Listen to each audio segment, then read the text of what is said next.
At a time where remakes and overblown films with budgets that are just insane come out and they're just not good, we get this little film, Godzilla Minus One. It is blowing everything up.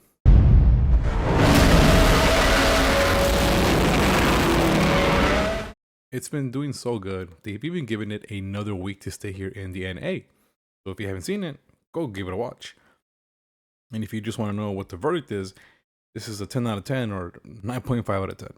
This is a film that is super heartwarming, actually a story of family, of the underdog, the human will to live.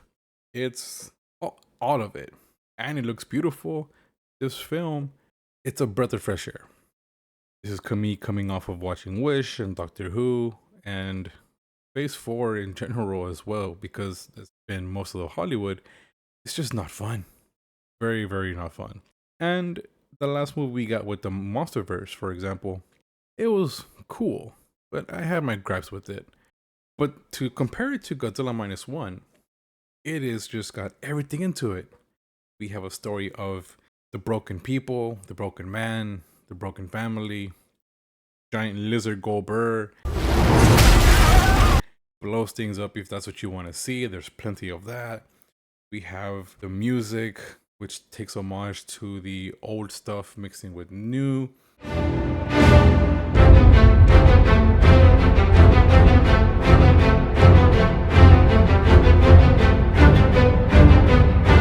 Beautiful music, mixing isn't pretty damn good, and I say that because I was able to be engrossed, and nothing really took me out of the film. It's partly due to the mixing and mostly with the characters. The characters have their stories, even little fun characters, some sad characters. We get bittersweet moments, but the main thing is that surprisingly, this is a family film. If you think this is a run of the mill Godzilla film, I have to tell you you're wrong. This is a Godzilla film, but this is actually a Godzilla film that you care for the people. The people is surprisingly the bread slices holding this sandwich together, and Godzilla is a little meat and potatoes in there. I know, a terrible sandwich, but it's so nice to have this new thing, which by the way isn't expensive. These films are so big in our side, 200 million, 150 million plus, up to like I think 350 million is like I think the highest quote unquote budget. Well, compared to Godzilla Minus One, which is 15 million, compared to those films, this movie looks so good, feels so organic, and makes you care for literally the whole movie. These 2 hours fly by. I don't. This is like black magic at this point because we're used to so much. I'm sorry to say this, but corporate slop.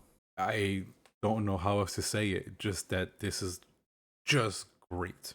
And I know there's going to be hype. There's going to be people saying it's not overblown. But honestly, the best judge is yourself. To me, this is probably a 9.5, arguably a 10, but I don't know if I want to give it a full fledged 10, 100% write it off. This is a movie that very, very well done. You do not feel bored. Surprisingly, again, the movie flows very well for 2 hours. So I'm not one. I don't want to spoil. Hopefully, that gives you an idea where I'm coming from. The fact that this film is so strong, just you can tell it's made with passion. That's probably the thing. You can tell this movie has that love behind it, and that's partly why you can tell with the actors too. Everybody plays fantastic. It looks fantastic. It feels fantastic. You're scared. There's tension. Before I let you go, there's a part in the film that it gets very quiet. Uses the power of silence, and honestly, you could have heard a pin drop. The actual theater was silenced. It Everybody shut up. Everybody held their breath. It was a moment. So again, the film has that kind of power. That might be pushing the praise a little bit, but the fact that that is an actual moment that I got to experience, which has been years since I've had that kind of moment. This movie just got an extension. You should still be able to go watch it. Give it a look. Come back and tell me I'm wrong, or tell me why you loved it. Let me know down below. And with that being said, take care of yourselves, and I'll see you guys next time.